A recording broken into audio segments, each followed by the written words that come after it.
Kira-kira pada waktu itu timbul huru-hara besar mengenai jalan Tuhan. Sebab ada seorang bernama Demetrius, seorang tukang perak yang membuat kuil-kuilan Dewi Artemis dari perak. Usahanya itu mendatangkan penghasilan yang tidak sedikit bagi tukang-tukangnya.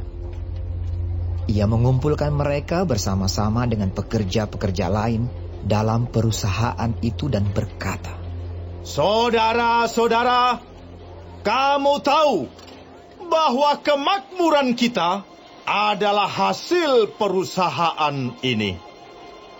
Sekarang kamu sendiri melihat dan mendengar bagaimana Paulus bukan saja di Efesus, tetapi juga hampir di seluruh Asia telah membujuk dan menyesatkan banyak orang dengan mengatakan bahwa apa yang dibuat oleh tangan manusia bukanlah dewa.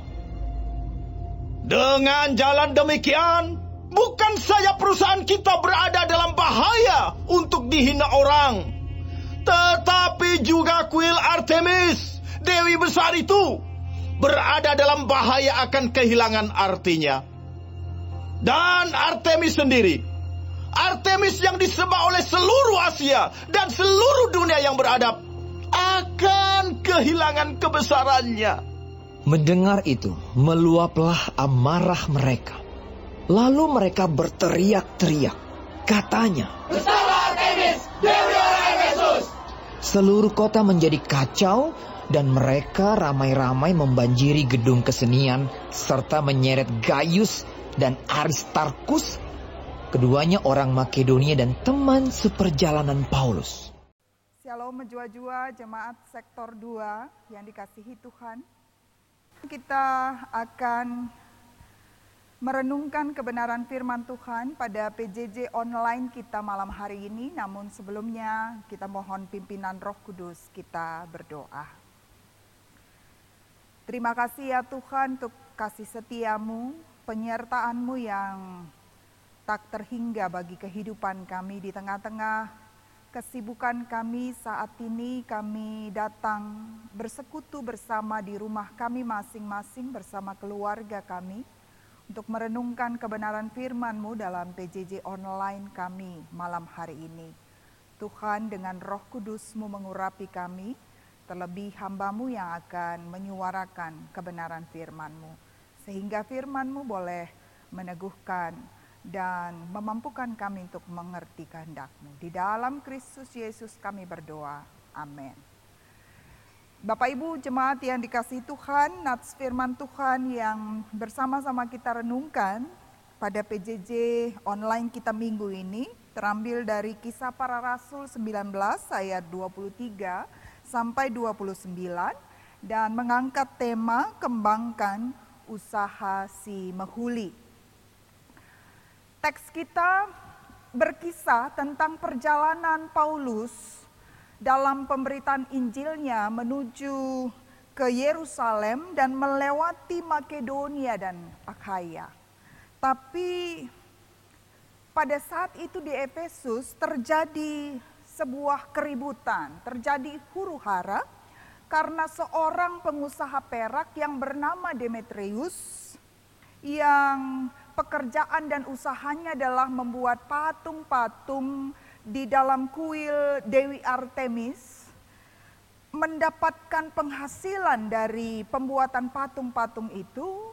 Dia mengumpulkan pekerja-pekerjanya, dia mengumpulkan banyak orang untuk melakukan protes terhadap Paulus dan pengajarannya. Dan teks ini diceritakan bagaimana dia mengumpulkan orang banyak itu, pekerja-pekerjanya itu, dan berkata kepada mereka bahwa kemakmuran mereka, kemakmuran perusahaannya itu tergantung dari patung-patung yang mereka buat. Dan ini terancam bangkrut, ini terancam membahayakan perusahaan karena khotbah-khotbah yang disampaikan oleh Paulus.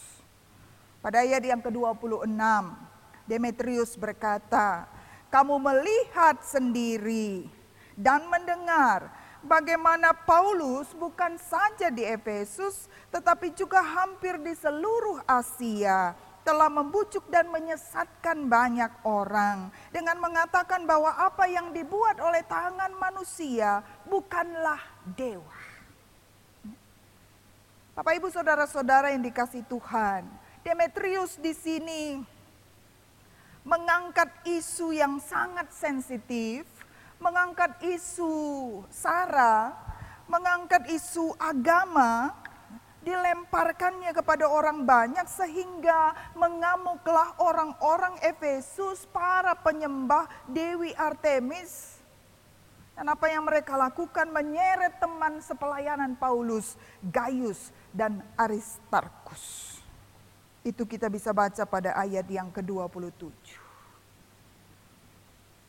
Menghasut orang banyak dan mengatakan bahwa khotbah Paulus ini sudah menghina Dewi Artemis sebagai dewi yang besar yang disembah oleh orang-orang Efesus. Dan tidak hanya oleh orang Efesus, tapi oleh orang-orang Asia dan juga bahkan terkenal sampai ke seluruh dunia. Dan Demetrius mengatakan bahwa Dewi Artemis akan kehilangan kebesarannya sebagai dewi. Padahal kalau kita melihat latar belakangnya tadi, motivasi awalnya adalah bagaimana Demetrius ingin mempertahankan usahanya, ingin mempertahankan bisnisnya, dan itu dia lakukan dengan cara menghasut orang banyak. Kalau orang percaya bahwa patung-patung dalam kuil Dewi Artemis bukan dewa yang patut disembah, maka alamat tidak laku lagi patung-patung yang akan mereka tempah dan mereka buat. Di balik isu yang dilemparkan Demetrius, isu seakan-akan mempertahankan iman kepercayaan orang Efesus, tapi sesungguhnya isu ekonomi yang menjadi pemicunya. Demetrius menjadi provokator untuk keuntungan bisnisnya, untuk memperjuangkan usahanya, tapi justru dia mengangkat dan melempar isu agama. Karena itu isu yang paling gampang sekali memicu dan menghasut banyak orang. Hari ini Bapak Ibu saudara-saudara, kita belajar dari teks ini. Hati-hati terhadap hasutan para provokator. Biasanya provokator mengompori orang lain ketika dia merasa keuntungan terganggu, ketika dia merasa kepentingannya terganggu. Ingat kasus Ahok, seolah-olah isu agama tapi sesungguhnya di belakangnya ada banyak kepentingan-kepentingan orang-orang yang mengejar keuntungan dan bisnisnya terganggu karena kebijakan-kebijakan Ahok. Hari ini kita belajar, jangan gampang terhasut. Adili provokasi, terus gelah kita ikut panas, res gampang terpancing. Belajar dari renungan kita malam hari ini. Pelajari lebih manjar-anjar. Gelah, siteh, mengambil langkah dan mengambil keputusan. Dan poin yang kedua yang kita renungkan, sebagaimana tema kita pada PJJ kita minggu ini. Kembangkan usaha si Mehuli. Kita diajak untuk menjalankan bisnis, usaha yang benar dan mempertahankannya juga dengan cara yang benar. Kalau kita melihat Demetrius, dia membuka usaha sebagai pengusaha perak yang membuat patung-patung dalam kuil Dewi Artemis. Tapi ketika usahanya terancam, maka dia menghalalkan segala cara untuk bisa mempertahankan bisnisnya dan mempertahankan usahanya. Ingat akan pergumulan seorang jemaat yang harus masuk ke penjara, ditangkap polisi karena menjual miras secara ilegal tanpa izin. Suaminya masuk penjara dan istrinya menangis. Dan ketika ditanyakan, karena selama ini usahanya di depan kedai kelontong, tapi ternyata di belakang ada berkerat-kerat minuman keras tanpa izin. Ya, lalu saya tanyakan, kenapa engkau tahu ini usaha yang tidak punya izin, usaha yang ilegal, tapi kenapa dikerjakan? Dan alasannya karena untungnya lebih besar dan untungnya lebih banyak. Firman Tuhan berkata, siapa yang mengejar kekayaan akan jatuh ke berbagai-bagai pencobaan. Tema kita hari ini, kembangkan usaha si mehuli. Walau banyak tantangan yang harus dihadapi sebagai pelaku usaha, sebagai pelaku bisnis, tapi firman Tuhan hari ini mau menegur dan mengingatkan kita untuk tetaplah berbisnis dengan benar. Dan kembangkan usaha yang benar. Dan kembangkan jugalah secara benar dan jujur. Jangan kembangkan usaha yang kita sendiri tahu tidak Tuhan perkenankan. Dan hari ini, mari jalani dengan cara yang benar. Mari lakukan pekerjaan kita, apapun usaha dan pekerjaan kita. Lakukanlah, kembangkanlah yang sesuai dengan Tuhan perkenankan. Dan lakukan juga dengan cara yang jujur dan benar. Bukan dengan menipu dan sebagainya. Demi keuntungan dan keberhasilan yang lebih besar, keuntungan yang lebih besar bagi kita. Karena Allah sumber segala berkat itu akan memberkati usaha yang dijalankan dengan sungguh benar dan sesuai dengan apa yang Tuhan perkenankan. Tuhan memberkati firman-Nya. Amin. Kita bersatu di dalam doa. Terima kasih ya Tuhan untuk kebenaran firman-Mu yang boleh memberi perenungan bagi kami untuk sanggup menjalani kehidupan pekerjaan dan usaha kami, menjalankan usaha kami dan mengembangkan usaha kami, usaha yang benar menurut Tuhan, sehingga Allah sang sumber berkat itulah yang akan memberkati setiap usaha dan pekerjaan kami. Kami diingatkan untuk tidak seperti Demetrius yang demi mempertahankan usaha bisnisnya, dia melakukan segala cara dan dia menghasut orang banyak. Ajar kami untuk setia berjalan bersama dengan Tuhan dalam setiap langkah kehidupan kami, dalam usaha dan pekerjaan kami, sehingga berkat Tuhan sungguh menjadi berkat bukan kutuk bagi setiap kami. Di dalam nama Yesus kami berdoa dan bersyukur. Amin.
Sesuai dengan pengelayasi Modramen yang sudah memungkinkan kita untuk melaksanakan perjamuan kudus dan sesuai dengan keputusan Majelis Jemaat Runggun Jakarta Pusat, maka perjamuan kudus secara live streaming akan dilaksanakan pada minggu depan 14 Juni 2020.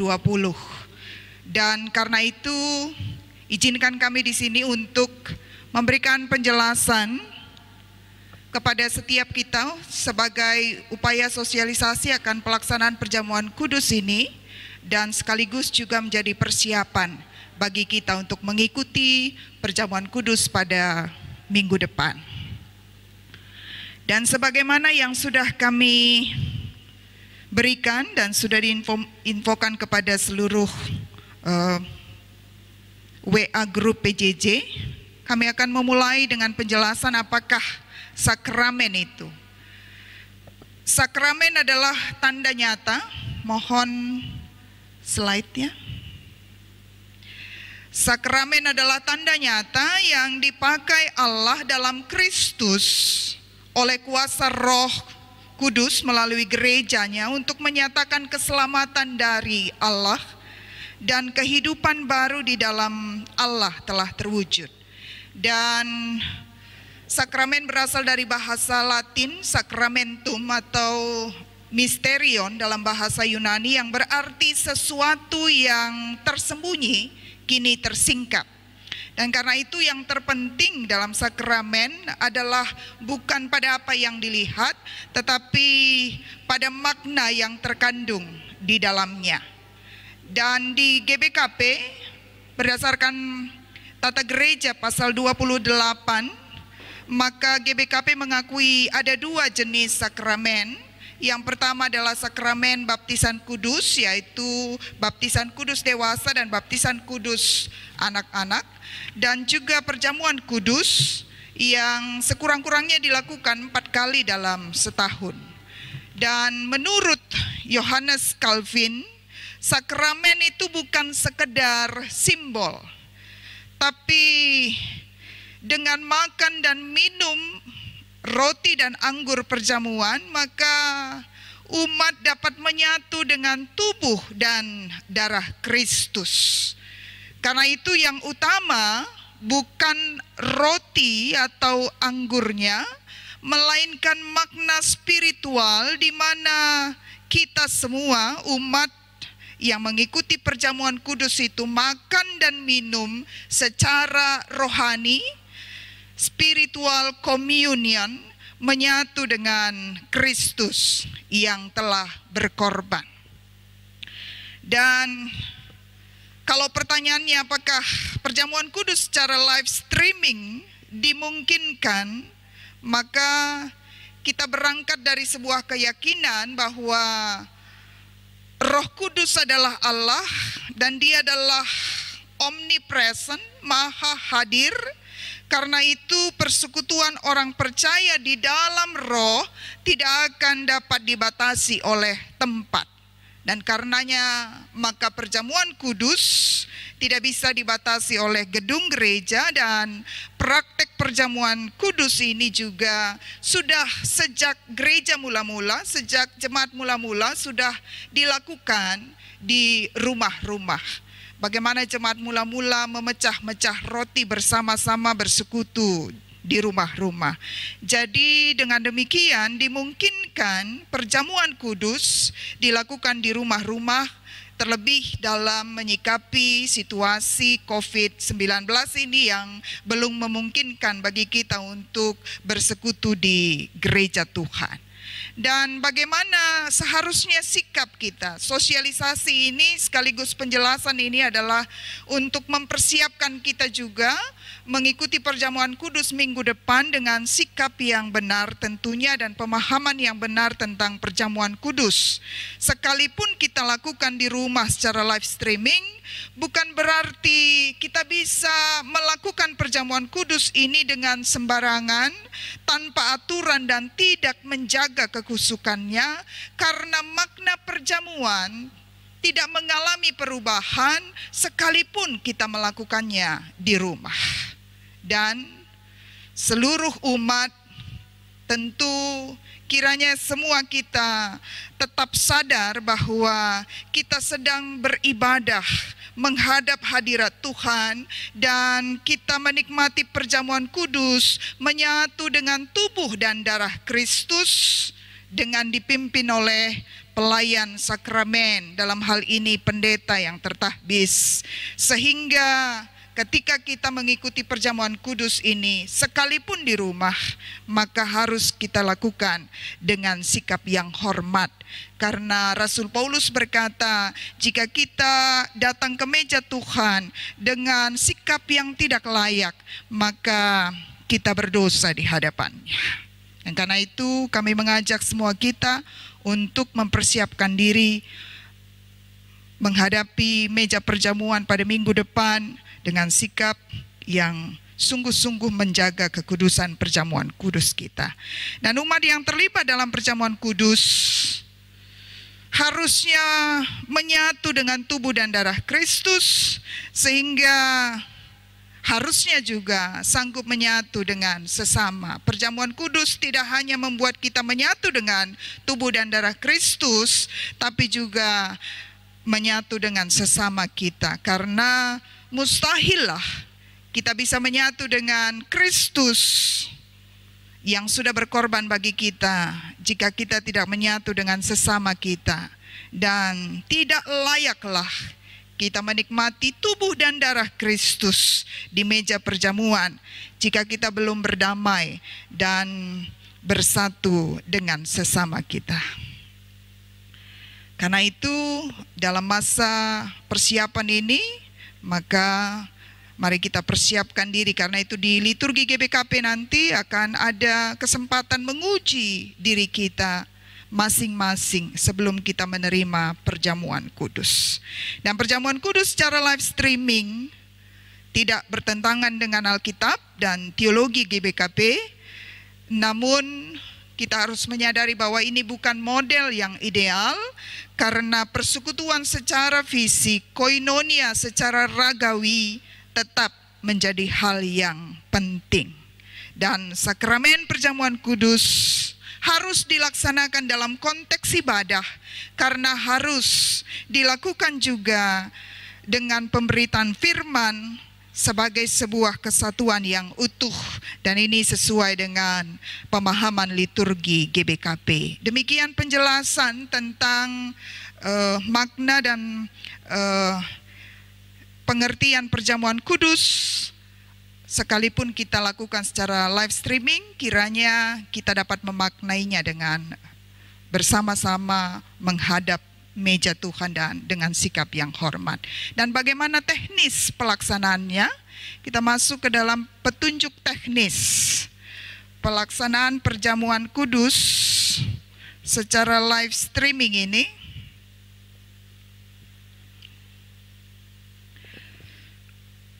Roti dan anggur perjamuan sebagaimana kesepakatan dalam sidang majelis jemaat, maka disediakan secara mandiri oleh keluarga masing-masing. Jadi seluruh jemaat dimohon untuk telah mempersiapkan roti dan anggur perjamuan untuk hari Minggu depan. Dan jika tidak dapat mengusahakan hosti dan anggur, maka dapat menggantinya dengan roti tawar atau biskuit, dan anggur bisa diganti dengan sirup, teh, atau air putih. Ini sesuai dengan dokumentasi rekomendasi gereja sedunia yang memungkinkan kita untuk mengganti materi atau bahan perjamuan kudus. Sebab kesakralan dan berkat dari perjamuan kudus bukan terletak pada materinya, bukan terletak pada roti dan anggurnya, tapi pada penghayatan iman kita akan penebusan Kristus melalui tubuh dan darahnya yang tercurah. Dan kami memohon agar setiap jemaat telah mempersiapkan roti yang ditaruh di piring atau nampan, dan anggur dituang pada sloki atau gelas kecil, sudah disiapkan di meja 30 menit sebelum ibadah dimulai, agar pada waktunya pelaksanaan nanti, maka roti dan anggur ini sudah sungguh-sungguh siap sesuai dengan jumlah anggota keluarga yang akan mengikuti perjamuan kudus.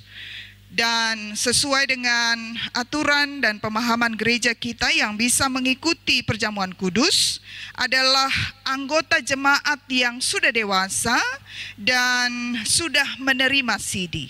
Karena itu anak-anak KKR dan yang sedang belajar katekisasi, juga yang sedang dalam penggembalaan khusus, belum diperkenankan untuk mengikuti perjamuan kudus ini. Dan bagaimana, kapan roti perjamuan itu akan dimakan dan anggur diminum? Pada saat ini tidak asing karena sesuai dengan liturgi kita selama ini, pada saat pelayan sakramen atau pendeta yang melayankan perjamuan ini nanti berkata, ambillah, maka salah satu orang tua, bapak atau ibu, dia yang akan membagikan roti dan anggur kepada anggota keluarga yang akan mengikuti perjamuan kudus ini. Dan ketika pelayan firman mengajak seluruh kita melalui liturgi, makanlah atau minumlah, maka disitulah kita bersama-sama secara serentak memakan dan meminum roti dan anggur perjamuan. Demikian saya pikir penjelasan baik secara teologis maupun secara teknis. Kiranya dengan penjelasan ini kita semua jemaat yang dikasihi Tuhan dapat mempersiapkan diri untuk mengikuti perjamuan kudus pada minggu depan. Tuhan memberkati kita semua. Shalom.